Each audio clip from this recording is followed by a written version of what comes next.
नमस्कार दोस्तों, आप कैसे हैं। उम्मीद करता हूं आप अच्छे होंगे। तो आज हम लोग सब मिलकर रिवीजन करते हैं एनसीईआरटी 10th क्लास का इंडियन ज्योग्राफी चैप्टर 4 कृषि। 10th क्लास में हम लोग को चैप्टर 4 में पढ़ना है कृषि। तो देखते हैं एनसीईआरटी पे फोकस करते हैं पॉइंट पे और हम रिवीजन हम लोग करते हैं। तो देखिए, यह है कृषि। क्या है कृषि? तो कृषि के लिए पॉइंट जो एनसीईआरटी लिखा है कि कृषि एक दृष्टि से भारत एक महत्वपूर्ण देश है। यानी कृषि के दृष्टि से भारत क्या है? एक महत्वपूर्ण देश है। अब भारत में 2/3 जनसंख्या कृषि के कार्यों में संलग्न है, यानी कि शामिल है। कितना परसेंट? 2/3 जनसंख्या कृषि के कार्यों में लगे हुए हैं। कृषि के बारे में पूछेगा कि कृषि क्या है, तो कृषि एक प्राथमिक क्रिया है। क्या है? एक प्राथमिक क्रिया है। यहाँ पे मैंने डिफाइन किया हूँ, लेकिन पहले यहाँ देखता हूँ। कृषि क्या है? एक प्राथमिक क्रिया है। और कृषि के बारे में, कृषि अधिकांश खाद्यान्न उत्पन्न करता है। क्या करता है? खाद्यान्न। खाद्यान्न का मतलब जो मुझे खाने योग्य हो, जैसे चावल, गेहूँ, चना, मक्का, ज्वार, बाजरा, ये सब क्या आते हैं? खाद्यान्न में। खाद्यान्न के अलावा भी कच्चे माल का भी उत्पन्न करता है कृषि। अगर कहीं उद्योग में जो जाता है प्रोडक्ट, वो क्या होता है? कच्चे माल के रूप में। तो इसी से कृषि से उत्पन्न होता है। और आगे हम लोग देखते हैं कि कृषि में लिखा हुआ प्राथमिक क्रिया क्या है? प्राथमिक क्रिया। तो प्राथमिक क्रिया में क्या आते हैं? तो प्राथमिक क्रिया में सबसे पहले आता है कृषि। क्या आता है? कृषि। और कृषि के बाद आता है मत्स्य पालन। ये सब किस में आएगा? कृषि में। और कच्चे माल का उत्पादन, ये प्राथमिक क्रिया में आता है। मैंने यहाँ पे द्वितीय क्रिया के भी मैंने ऐड कर दिया हूँ। द्वितीय क्रिया में होता है खनन। क्या होता है? खनन। इसका मतलब कि द्वितीय क्रिया में का खनन, और खनन में कोयला, उद्योग, फैक्ट्री जिसको कहते हैं, ये द्वितीय क्रिया में आता है। यहाँ पे तृतीय मैंने लिखा हूँ, यहाँ पे इधर से उड़ा दिया हूँ, लेकिन तृतीय इधर से नहीं उड़ता है। तृतीय क्रिया आप समझ सकते हो। तो तृतीय क्रिया इसमें आता है सेवा क्षेत्र। क्या? सेवा क्षेत्र, जैसे बैंक, बीमा, डाकघर, ये सब क्या है? ये सब तृतीय क्रिया में है। तो आगे हम लोग देखते हैं कि कच्चे माल के अलावा हमारा क्या था? कुछ कृषि के लिए निर्यात भी होता है, जैसे चाय, कॉफ़ी, मसाले, ये हम क्या करते हैं? कृषि के लिए करते हैं, लेकिन निर्यात करते हैं, बेचते हैं दूसरे देशों के लिए। तो यह हो गया हमारा कृषि। आगे देखते हैं कि कृषि का प्रकार। यह है कृषि का प्रकार। कृषि हमारे देश की प्राचीन आर्थिक क्रिया है। कहीं एनसीईआरटी में पूछ दे, कहीं क्वेश्चन, कि हमारे देश में प्राथमिक आर्थिक क्रिया क्या है, तो कृषि हमारे देश की प्राचीन आर्थिक क्रिया है। क्या है? प्राचीन आर्थिक क्रिया है। इसके बाद देखा हुआ है कृषि के प्रकार में पहला मैंने लिया हूँ प्रारंभिक जीवन निर्वाह कृषि।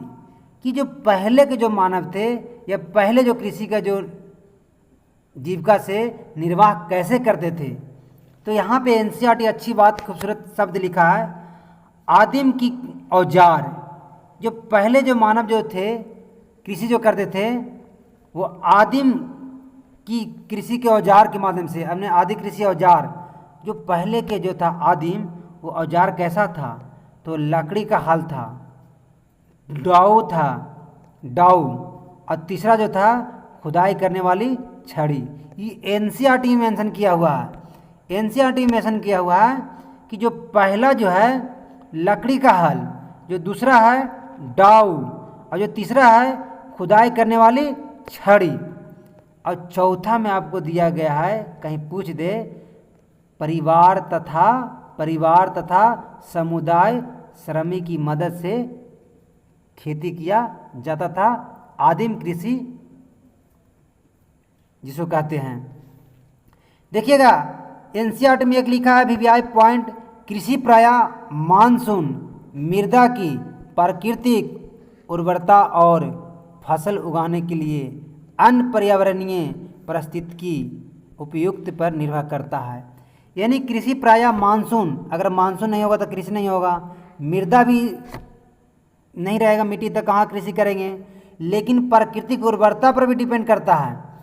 जैसे प्राकृतिक उर्वरता क्या, गोबर, खार पतवार, ये सब क्या है, प्राकृतिक उर्वरक है। और फसल उगाने के लिए पर्यावरणीय परिस्थिति मौसम होना चाहिए। अब धान के मौसम है तो गर्मी, और गेहूं का मौसम तो ठंडी, तो पर्यावरण परिस्थिति भी उपयुक्त पर निर्भर करता है, तब जाकर कृषि उत्पन्न होता है। आगे देखते हैं। देखिए दोस्तों, मैंने 9th और 10th का ज्योग्राफी के बाद मैं 6 से लेकर 10 तक ज्योग्राफी ख़त्म कर दूंगा। इसके अलावा मैं 6 से लेकर 10 तक एनसीईआरटी इतिहास भी आपको मैं पढ़ा रहा हूँ।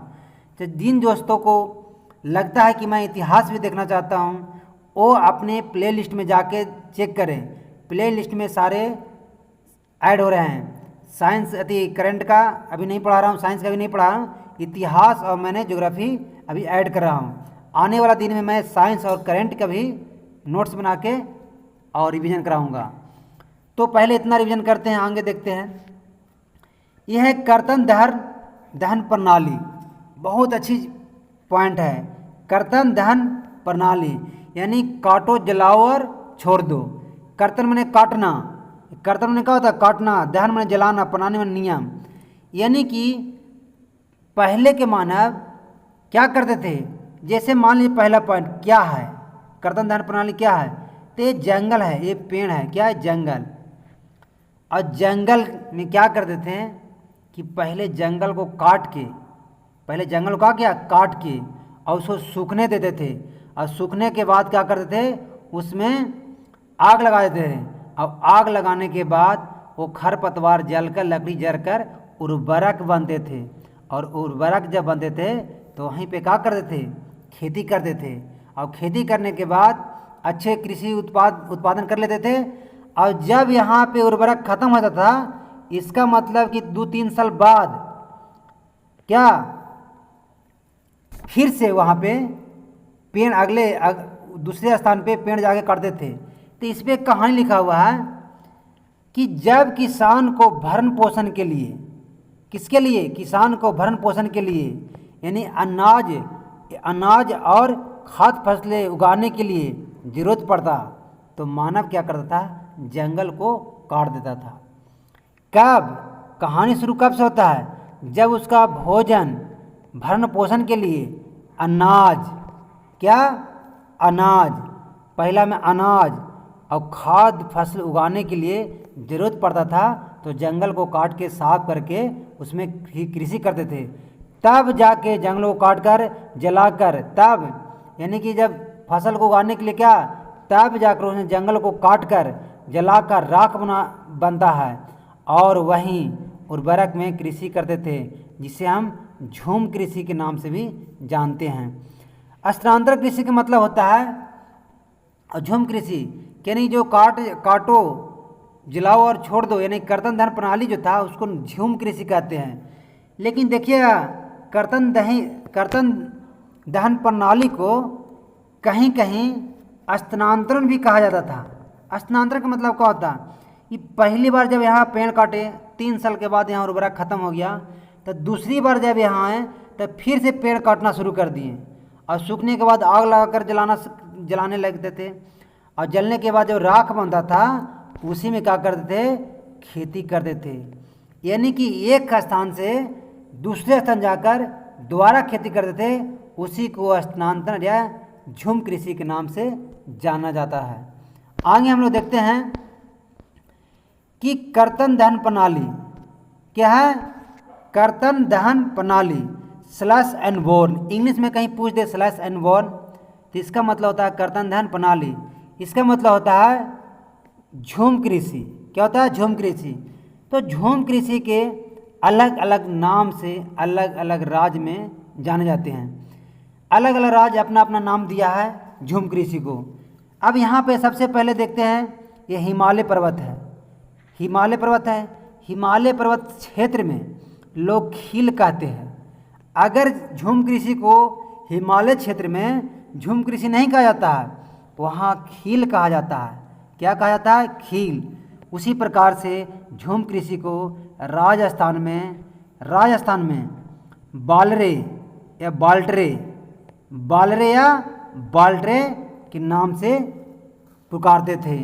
जबकि मध्य प्रदेश में, कहाँ? मध्य प्रदेश में बेवर या दहिया के नाम से झूम कृषि को जाना जाता है। मध्य प्रदेश में क्या? बेवर या दहिया। उसी प्रकार से ये पश्चिमी घाट है। पश्चिमी घाट में झूम कृषि को कुमारी के नाम से जानते हैं। पश्चिमी घाट में झूम कृषि को कुमारी, इसलिए कन्याकुमारी शायद नाम रखा गया होगा, क्योंकि आपको भारत के मुख्य भूमि की दक्षिणतम बिंदु कन्याकुमारी, किसके नाम से? कन्याकुमारी। तो इसी के नाम से शायद पड़ा होगा। झारखंड में देखिएगा, झारखंड में क्या है? कुरुबा। झारखंड में क्या है? कुरुबा। यहाँ पे देखिएगा मैप में, झारखंड में क्या कहते हैं झूम कृषि को? कुरुबा। और यहाँ उत्तरी पूर्वी राज्यों में असम में, मेघालय में, मणिपुर, मिजोरम में, नागालैंड में, यहाँ पे सब झूम कृषि कहते हैं। क्या कहते हैं? झूम कृषि। फिर से सुनिएगा, असम में, मेघालय में, मिजोरम में, नागालैंड में, यहाँ पे झूम कृषि कहते हैं। क्या कहते हैं? झूम कृषि के नाम से जाना जाता है। लेकिन उत्तरी पूर्वी में एक ऐसा राज्य है मणिपुर। कौन सा? इकलौता राज्य है मणिपुर, जहाँ उत्तरी पूर्वी राज्य में झूम कृषि न कह के पामलू कहते हैं। क्या कहते हैं? पामलू। पूछेगा कि पामलू किस राज्य में झूम कृषि को कहा जाता है, तो चॉइस दे देगा, एक उसमें से रहेगा मणिपुर। उसके बाद नीचे आइएगा, यहाँ पे उड़ीसा। यह है उड़ीसा। तो उड़ीसा में भी झूम कृषि को पामा ढाबी, बेरिंग और कोमान के नाम से जाना जाता है। फिर से देखिए, यह उड़ीसा, और उड़ीसा में झूम कृषि को पामा ढाबी, बेरिंग, कोमान, ये तीनों के नाम से जाना जाता है। उड़ीसा के नीचे आपको यहाँ पे मिलेगा आंध्र प्रदेश। क्या मिलेगा? आंध्र प्रदेश। आंध्र प्रदेश में भी झूम कृषि को पोंडू और पेड़ा, यहाँ पे देख लीजिएगा पोंडू और पेड़ा के नाम से जाना जाता है। जबकि बीच में यहाँ पे छत्तीसगढ़ और अंडमान निकोबार द्वीप समूह में यहाँ पे हम लोग क्या कहते हैं? दीपा कहते हैं। क्या कहते हैं? दीपा। तो पूछेगा कि दीपा झूम कृषि को किस राज्य में कहते हैं, तो छत्तीसगढ़ और अंडमान निकोबार द्वीप समूह में। आप थोड़ा सा आपको क्लियर हो गया होगा। इस तरह से अगर आप रिवीजन करते हैं तो काफ़ी आपको रिमेम्बर याद रहेगा। आगे देखते हैं कि एक पॉइंट मैंने छोड़ दिया था, उसको यहाँ पे लिखा है, छत्तीसगढ़ और अंडमान निकोबार द्वीप समूह में झूम कृषि को दीपा कहते हैं। क्या कहते हैं? दीपा कहते हैं। क्या कहते हैं? दीपा। अब झूम कृषि को अलग अलग देश में, यानी कि देश छोड़िए विदेश में, अलग अलग नाम से जाना जाता है। इसका मतलब कि झूम कृषि को हमारे देश के अलावा भी अलग अलग देश अपना अपना नाम से जानते हैं। तो देखिए, यहाँ पे है यूएस, उत्तरी अमेरिका और मैक्सिको। ये क्या है? मैक्सिको। और दोनों राज्य क्या करता है? एक ही नाम से पुकारता है, मिल्पा। यानी कि उत्तरी अमेरिका और मैक्सिको में मिल्पा के नाम से जानते हैं। किसको? झूम कृषि को। और यहाँ पे यह है दक्षिण अमेरिका, दक्षिण अमेरिका। तो यहाँ पे है ब्राज़ील, और ब्राज़ील में झूम कृषि को रोका कहते हैं। पूछेगा रोका किस देश में झूम कृषि कहते हैं, तो ब्राज़ील में। फिर पूछेगा ब्राज़ील में झूम कृषि को क्या कहते हैं? तो रोका। क्या कहते हैं? रोका। इसके बाद देखिएगा, ये है मध्य अफ्रीका। पूछेगा मध्य अफ्रीका में झूम कृषि को क्या कहते हैं? तो मसाले। क्या कहते हैं? मसाले। अब भारत में भी के बगल में देखिए, भारत है, म्यांमार है, और यहाँ पे लाओस, कम्बोडिया और वियतनाम, एक देश का नाम है वियतनाम। वियतनाम में झूम कृषि को रे कहते हैं, रे। क्या कहते हैं? रे। और इंडोनेशिया में झूम कृषि को लदांग कहते हैं। क्या कहते हैं? लदांग। एक बार आप फिर से देखिएगा कि उत्तरी अमेरिका मैक्सिको में मिल्पा कहते हैं, ब्राज़ील में आपको रोका कहते हैं, मध्य अफ्रीका में आपको मसाले कहते हैं, जबकि वियतनाम में क्या कहते हैं? वियतनाम में रे कहते हैं, और इंडोनेशिया में लदांग कहते हैं। क्या कहते हैं? लदांग। इसके बाद आगे देखिएगा कि गहन कृषि क्या है? क्या है? गहन कृषि। तो गहन कृषि पहला मैंने क्या पढ़े थे? निर्वाह कृषि। और दूसरा में क्या है? गहन कृषि। जहाँ भूमि पर जनसंख्या का दबाव अधिक हो, जहाँ भूमि पर जनसंख्या का दबाव क्या हो? अधिक हो, वहाँ खेती ज़्यादा करना पड़ेगा, तभी क्या होगा? हर मानव को क्या? भोजन मिलेगा। मान लिया जाए कि बिहार में घनत्व कितना है? 1106। वही बिहार का एक जिला है शिवर, वहाँ पे 1880 घनत्व है। अब सोचिए कि जनसंख्या ज़्यादा रहेगा तो वहाँ पे खेती कम करेंगे तो पूर्ति हो पाएगा खदान का? नहीं। इसीलिए यहाँ पे लिखा हुआ है कि गहन कृषि, जहाँ भूमि पर जनसंख्या का दबाव अधिक हो, वहाँ खेती ज़्यादा करना पड़ेगा। अब जनसंख्या यहाँ पे देखिए, मैंने मैप में बनाया हूँ कि जनसंख्या, ये पृथ्वी है, मान लीजिए कोई क्षेत्र है, वहाँ जनसंख्या ज़्यादा है, तब जाके उत्पादन भी अधिक करना होगा। अधिक यहाँ पे भी आया है, कृषि अधिक उत्पादन के लिए। अब कृषि अधिक उत्पादन करने के लिए आपको 3 चीज़ के एनसीईआरटी मेंशन किया है।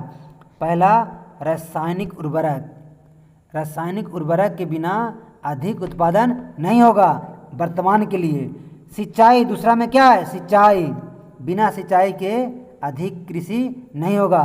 तीसरा में है श्रमों की संख्या अधिक रहना चाहिए, सही समय पे खाद, सही समय निकौनी वगैरह जो होता है, ये ध्यान से करना जरूरी पड़ता है, तभी जाके अच्छा फसल उगता है।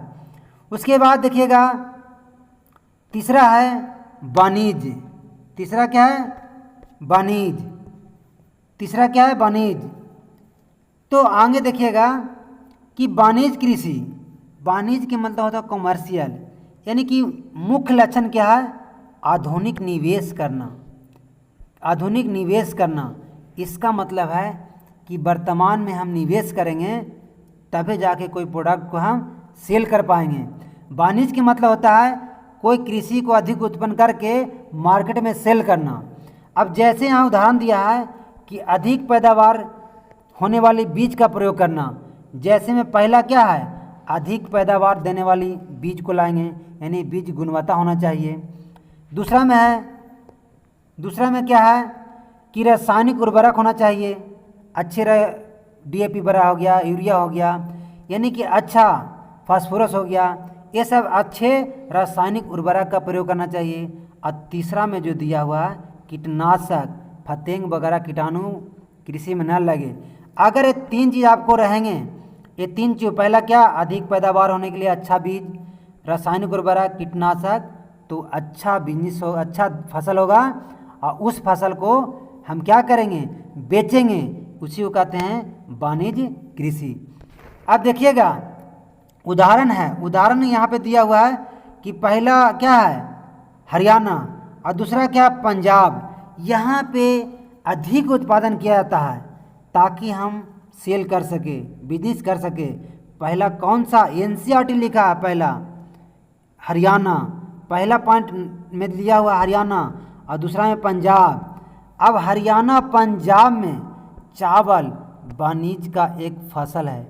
इसका मतलब कि पंजाब और हरियाणा में जो चावल जो उत्पादन किया जाता है वो किसके लिए?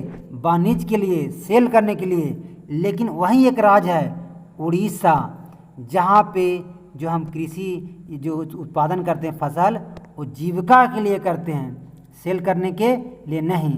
तो पूछेगा कि कौन सा ऐसा राज्य है जहाँ चावल के वाणिज्य के रूप में फसल को उत्पादन करते हैं, तो हरियाणा और पंजाब। लेकिन कौन सा ऐसा राज्य है जहाँ जीविका के लिए फसल उत्पादन करते हैं, वो है उड़ीसा। तो इस प्रकार से आप रिवीजन कर रहे हैं। तो दोस्तों, आप रिवीजन करने के बाद इसके बाद हम एमसीक्यू के पर भी आएंगे। तो पहले हम रिवीजन कर लेते हैं, उसके बाद देखते हैं आगे। देखिएगा, रोपण कृषि क्या है? रोपण कृषि दोस्तों, रोपण कृषि का मतलब होता है कि लंबे चौड़े खेत में, क्या है, लंबे चौड़े खेत में एक ही फसल उगाना, एक ही फसल उगाना, कोई भी फसल लगाएंगे एक लगाएंगे, उसी को कहते हैं रोपण कृषि। एनसीईआरटी में चर्चा किया है कि लंबे चौड़े खेतों में एक ही फसल उगाना क्या कहलाता है?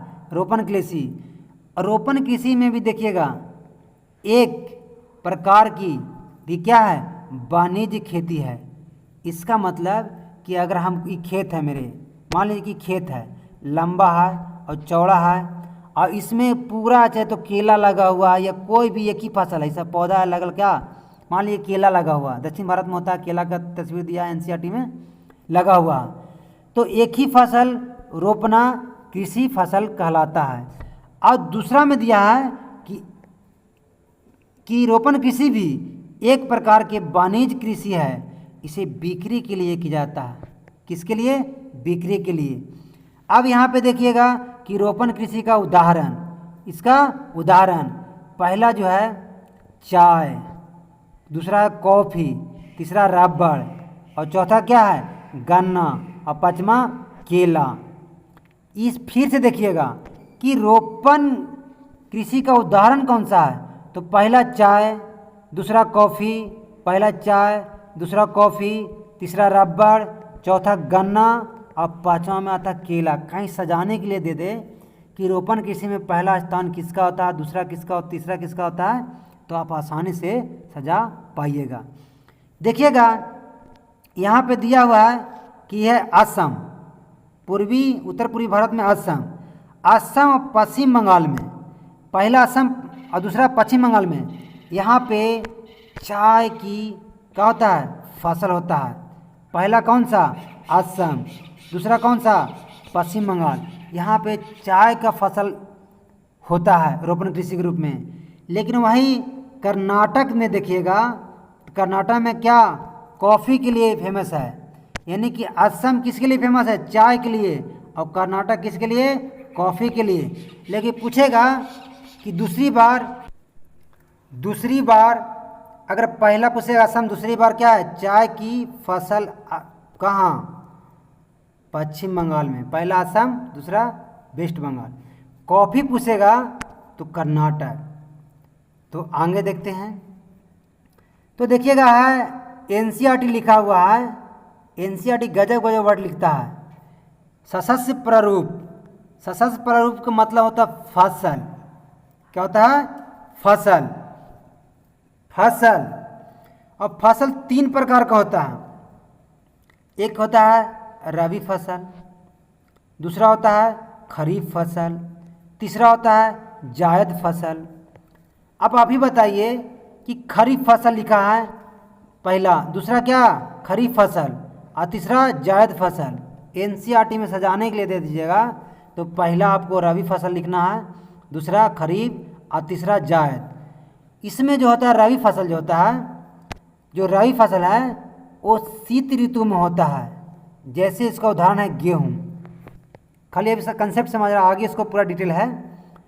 तो रबी फसल में आता है, शीत ऋतु में बोया जाता है, ठंडी के मौसम में। और इसमें इसका उदाहरण है गेहूँ, मटर, सरसों। उसके बाद देखिए खरीफ फसल। खरीफ फसल जो होता है वर्षा ऋतु में होता है, जैसे चावल, मक्का, ज्वार, बाजरा। जायद फसल जो है ग्रीष्म ऋतु में होता है, ना ज़्यादा गर्मी ना ज़्यादा ठंडा, ग्रीष्म ऋतु में, यानी कि होली के आसपास। जैसे तरबूजा, ये सब क्या है? कृषि का प्रकार है। आगे देखते हैं एक एक करके कि जो पहला है वो है खरीफ फसल। हम पहला क्यों लिए हैं खरीफ फसल, क्योंकि पहला आपको रबी बताए थे, लेकिन यहाँ समय बोने का है जो जैसे ही मानसून आता है, इसलिए मैंने पहला अटेम्प्ट लिया हूँ। यहाँ पे खरीफ फसल जो है मानसून आगमन के समय बोया जाता है। जब मानसून आता है तो इसको क्या करते हैं, बोते हैं। और भारत में मानसून जो आता है यहाँ पे केरल के तट पे जून में, यानी कि जून के प्रथम सप्ताह में एंट्री कर जाता है। कहाँ, भारत में। तो इसलिए पूछता है कि खरीफ फसल मानसून के आगमन के साथ बोया जाता है, जबकि सितंबर से अक्टूबर तक इसको काट लिया जाता है। कब, सितंबर से अक्टूबर के बीच में काट लिया जाता है। पूछेगा कि खरीफ फसल में बोए जाने वाले प्रमुख फसलें कौन है, कौन सा पूछेगा, प्रमुख फसलें। तो इसमें पूछेगा कि पहला आवेगा चावल, दूसरा मक्का, तीसरा ज्वार, चौथा तूर, और तूर के मतलब होता है अरहर, पाँचवा मूंग, छठा जूट, सातवां मूंगफली, आठवां सोयाबीन जो है शाकाहारी के लिए सबसे अधिक प्रोटीन देता है। सोयाबीन का दाल सबसे अधिक प्रोटीन देता है। इसके बाद ये है उड़द। क्या है, उड़द। ये आपको रिवीजन हो गया। आगे देखते हैं चावल का मुख्य फसल। अब यहाँ पे एक चीज़ लिए हैं, चावल का मुख्य फसल राज। तो चावल की खेती जो है, खेती असम पहला स्थान है, दूसरा पश्चिम बंगाल, तीसरा उड़ीसा, तीसरा क्या है, उड़ीसा, चौथा क्या, आंध्र प्रदेश, पाँचवा तेलंगाना, छठा तमिलनाडु, सातवां केरल, आठवां महाराष्ट्र। ये सब है राज। ये चावल की खेती यहाँ किया जाता है। फिर से देखिएगा, पहला कौन सा, असम। अब यहाँ मैप में मैं दर्शाया हूँ कि पहला कौन सा हो जाएगा, असम यहाँ पे है। उसके बाद देखिएगा पश्चिम बंगाल, उसके बाद देखिएगा तीसरा उड़ीसा के बाद देखिएगा आंध्र प्रदेश। क्या है यहाँ पे, आंध्र प्रदेश। और उसके बाद देखिएगा तेलंगाना, चौथा क्या है, तेलंगाना, हालांकि यहाँ पे पाँचवा है। और उसके बाद देखिएगा तमिलनाडु में भी क्या है, कृषि किया जाता है। अब महाराष्ट्र के कोंकण तट पे भी कृषि किया जाता है। और इसके बाद उत्तर प्रदेश और बिहार में भी चावल की खेती की जाती है। तो फिर से देखिएगा एक बार, पहला असम, दूसरा पश्चिम बंगाल, दूसरा क्या, पश्चिम बंगाल, और तीसरा क्या है, उड़ीसा, चौथा आंध्र प्रदेश, पाँचवा तेलंगाना, छठा तमिलनाडु, और सातवां केरल, और महाराष्ट्र है, और उत्तर प्रदेश और बिहार। और महाराष्ट्र के कोंकण तट पे भी यहाँ पे सब क्या होता है, चावल की कृषि होता है। अब आगे देखते हैं, एनसीईआरटी में लिखा हुआ है, इसको ध्यान से देखिएगा कि नोट करके लिखा हुआ है, असम। और पहला क्या है, असम, दूसरा पश्चिम बंगाल, तीसरा उड़ीसा। 3 राज्य अभिव्यय कर लीजिएगा जहाँ पूछता है कि असम, पश्चिम बंगाल, उड़ीसा, यहाँ धान की 3 किस्म के फसलें बोई जाती है। कहाँ, असम में, पश्चिम बंगाल में, उड़ीसा में। यहाँ धान की 3 फसल बोई जाती है, 3 प्रकार के। जो पहला है औस, यही बीपीएससी टीयर 3 में पूछा हुआ क्वेश्चन है। औस, पहला क्या, औस, दूसरा अमन, तीसरा बोरो, तीसरा क्या हो जाएगा, बोरो। तो इस प्रकार से पहला असम औस, दूसरा असम, और तीसरा बोरो। ये असम, पश्चिम बंगाल, उड़ीसा में बोए जाने वाली फसल है धान की। राज्य देख लीजिए, पहला कौन सा, असम, यहाँ पे ये लाल वाला, और यहाँ पे ये वाला है पश्चिम बंगाल, और यह है उड़ीसा। यहाँ पे 3 प्रकार के धान बोई जाती है, औस, अमन, बोरो। आगे देखते हैं दोस्तों, इस प्रकार से रिवीजन करेंगे तो कंसेप्ट बन जाएगा। देखिए, चावल एक खदान फसल है। अब खदान फसल में पहला स्थान है। चावल क्या है? खाद्यान्न फसल है और पहला स्थान है। चावल सबसे ज़्यादा विश्व में पहला स्थान चीन का है और दूसरा क्या है? भारत का। यानी कि दूसरा भारत क्या है और भारत में सबसे ज़्यादा, ऐसे तो ऑप्शन में नहीं लिया हुआ है तो यहीं देख लेते हैं। पहला चीन और दूसरा में भारत क्या है? दूसरा स्थान। चावल के लिए क्या क्या चीज़ें अनिवार्य है? तो चावल के लिए तापमान पूछेगा तो 25 डिग्री सेल्सियस तापमान चाहिए। किसको? चावल को, धान के उगाने के लिए। उसके पास पूछेगा कि 25 डिग्री सेल्सियस का तापमान चाहिए तो वर्षा कितना चाहिए? तो वर्षा उसको 100 सेंटीमीटर चाहिए। कितना चाहिए? 100 सेंटीमीटर चाहिए।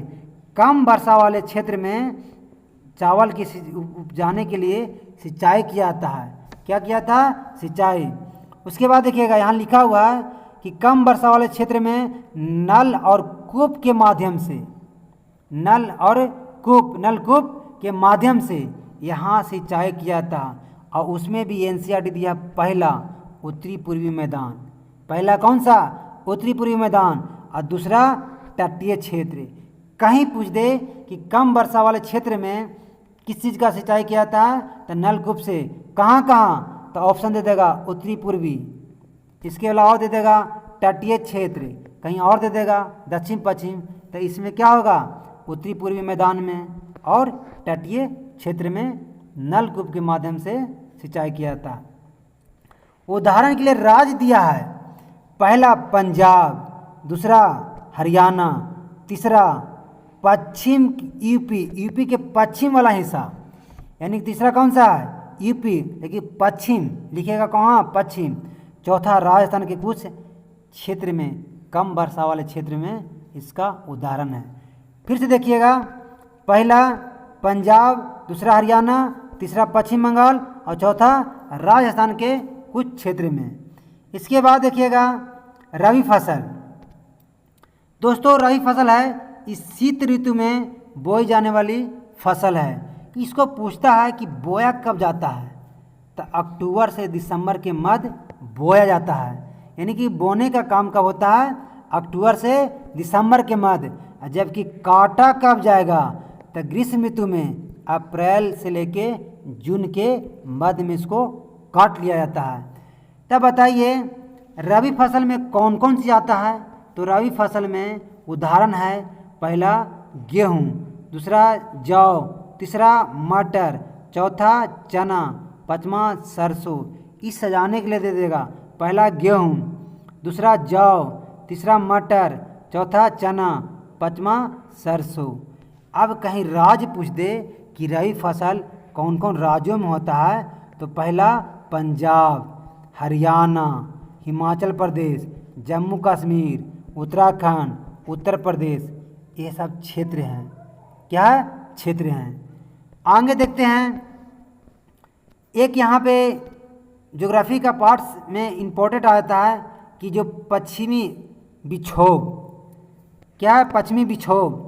ये देखिएगा अफ्रीका है। क्या है? अफ्रीका। अफ्रीका के ऊपर यहाँ पे सब है भूमध्य सागर और यहाँ पे लाल सागर। ये भूमध्य सागर से यहाँ से पश्चिमी विक्षोभ हवाएं चलती है। कहाँ से? भूमध्य सागर से, और जाके भारत के इस क्षेत्र में ठंडी के मौसम में वर्षा कराती है। यानी भारत में अगर उस समय मौसम क्या होता है, जब पश्चिमी विक्षोभ जब आता है तब भारत में मौसम क्या आता है?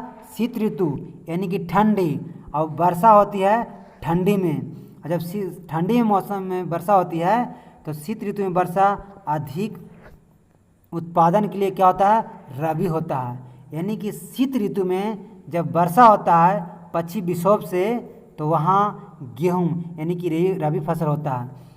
तो राज्यों कौन कौन है जिसे पश्चिम विक्षोभ से लाभ मिलता है? पहला पंजाब, दूसरा हरियाणा, तीसरा पश्चिम यूपी, चौथा राजस्थान।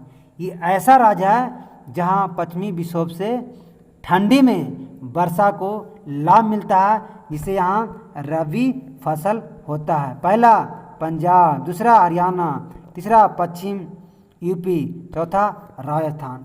तो दोस्तों इस प्रकार से रिवीजन करते हैं तो आपको मैप के साथ, कलरफुल पीडीएफ के साथ आपको कंसेप्ट ज़्यादा बनेंगे। और उसको मैं दर्शाया हूँ मैप के साथ। यह है जायद फसल। क्या है? जायद फसल। यह है जायद। क्या है? जायद। जायद फसल रबी और खरीफ के मध्य में बोए जाने वाली ग्रीष्म ऋतु का फसल है। एनसीईआरटी लिसा मेंशन किया है कि जायद फसल क्या है। तो जायद फसल जो है रबी, क्या है? रबी और खरीफ के मध्य में बोए जाने वाले ग्रीष्म ऋतु का फसल है। न ज़्यादा ठंडी न ज़्यादा गर्मी, उस समय जायद फसल लगता है। इसका उदाहरण क्या है? इसका उदाहरण जो है तरबूजा, खरबूजा, खरबूजा, खीरे, सब्जी और चारे की फसल। जो एनसीईआरटी मेंशन किया है उसी को मैंने मेंशन किया है। यहाँ ककड़ी भी दिल रहेगा तो चलेगा क्योंकि उसी समय होता है। पहला कौन सा? तरबूजा, दूसरा खरबूजा, तीसरा खीरे, चौथा सब्जी और पांचवा में दिया है चारे। जो चारे की फसल होता है, जो जानवर खाते हैं, वो चारे की फसल भी जायद फसल में होता है। उसके बाद देखिएगा यहीं पर एक एनसीईआरटी मेंशन किया है कि गन्ने की फसल तैयार होने में लगभग कितनी वर्ष लगता है। तो लगभग 1 वर्ष में गन्ना तैयार होता है। आगे देखते हैं कंसेप्ट के माध्यम से। लास्ट है कंसेप्ट। देखिएगा कि खरीफ फसल कब बोया जाता है? एक साथ, तो मानसून के आगमन के साथ बोया जाता है। काटा कब जाता है? सितंबर से लेके अक्टूबर के बीच में। अब इसमें उदाहरण क्या है? चावल, मक्का, ज्वार, बाजरा इसका उदाहरण है। रबी फसल क्या है? रबी फसल जो किसमें? शीत ऋतु में। कब? यहाँ पे शीत ऋतु में बोया जाता है, जबकि बोया जाता है कब? अक्टूबर से लेके दिसंबर के मध्य में बोया जाता है। कब? अक्टूबर से लेके दिसंबर के मध्य में। और जबकि काटा कब जाता है? ग्रीष्म में, यानी कि बोया जाता है ठंडी में, और ग्रीष्म यानी गर्मी के अप्रैल से जून के मध्य में काटा जाता है। इसका उदाहरण क्या है? तो इसका उदाहरण है गेहूँ, जौ, मटर, चना, सरसों। इसके बाद देखिएगा कि आपको मिलेगा जायद फसल। ये न ज़्यादा ठंडी न ज़्यादा गर्मी, लेकिन लिखा है एनसीईआरटी कि रबी और खरीफ के मध्य में बोए जाने वाला ग्रीष्म फसल है। ग्रीष्म मतलब का? गर्मी में उत्पन्न होने वाला फसल। इसका उदाहरण है तरबूजा, खरबूजा, खीरा, इसका उदाहरण है। तो इस प्रकार से आगे दोस्तों, और अधिक टाइम लॉन्ग ना होने की वजह से मैंने इसका पार्ट ए और पार्ट के बी के रूप में बांट दिया हूँ। तो नेक्स्ट क्लास जो आपको अगले दिन मिलेंगे, मुख्य फसलें। अब इसमें इम्पोर्टेंट क्लास है, देखना ना भूलें। जैसे चावल के बारे में डिटेल पढ़ना है, उसी प्रकार से गेहूँ, मोटे अनाज, जैसे मोटे अनाज, दाल, चाय, कॉफ़ी, गन्ना, तिलहन, कपास, जूट, विस्तार पूर्वक एक एक करके पढ़ेंगे। सारे पॉइंट को डिटेल में पढ़ेंगे। तो दोस्तों अगले नेक्स्ट दिन आपको कृषि का दूसरा भाग एनसीईआरटी 10th क्लास का इंडियन ज्योग्राफी में कृषि नेक्स्ट चैप्टर जो आएंगे पार्ट बी के रूप में। दोस्तों आपसे रिक्वेस्ट है कि मैं बहुत मेहनत के साथ आप लोग के सामने ये पीडीएफ ला कर रिविजन करता हूँ। तो आपसे रिक्वेस्ट है कि चैनल को सब्सक्राइब जरूर करें, लाइक बटन जरूर दबाएं और अपने दोस्तों के पास ज़रूर शेयर करें। इसके लिए बहुत बहुत धन्यवाद।